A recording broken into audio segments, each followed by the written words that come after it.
क्या आपके शहर में भी ऐसी जगहें हैं जिनके साथ दरवाज़ा या गेट इस तरह के शब्द जुड़े हुए हैं? और अगर हैं तो आपने कभी सोचा है कि ऐसा क्यों है? क्या वो सिर्फ़ जगहें हैं जैसे कश्मीरी गेट, अजमेरी गेट?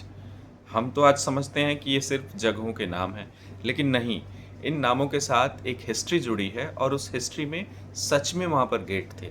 लेकिन किस तरह के गेट थे? गेट रहा होगा तो उस गेट के साथ कोई दीवार भी रही होगी।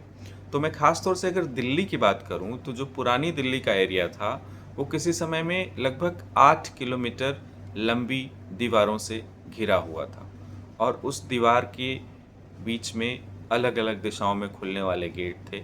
जैसे अजमेरी गेट था, कश्मीरी गेट था और दिल्ली गेट था, लाहौरी गेट था।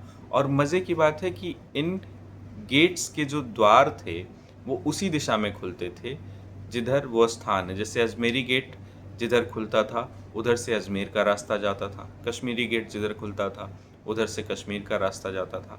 और इन गेट्स को उस समय बाहर के जो अटैकर्स होते थे, दूसरी रियासतों के जो सैनिक होते थे, उनसे डिफेंस के लिए भी इस्तेमाल किया जाता था कि उस दीवार को वो आसानी से पार करके जो आम आबादी है, उस तक ना पहुंच पाएँ, उनके ख़ज़ाने ना लूट पाएँ, किसी तरह का एनक्रोचमेंट ना कर पाएँ और पूरी रियासत सुरक्षित रहे।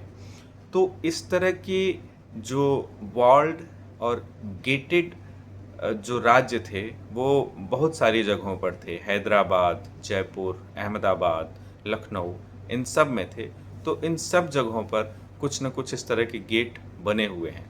तो अब आप मुझे बताइएगा कि क्या आपके भी शहर में कोई ऐसा गेट, कोई ऐसा दरवाज़ा है जिसके नाम पर वहाँ कोई जगह है और आप उसकी हिस्ट्री को जानते या नहीं जानते हैं? मुझे कमेंट बॉक्स में अपने जानकारी की ऐसी सभी जगहों को ज़रूर लिख के बताइएगा। तो अगली बार जब आप Delhi gate, Ajmeri gate, Kashmiri gate ये सुने तो ये समझिए कि ये वाक़ई गेट्स थे, ये सिर्फ़ जगहों के नाम नहीं हैं।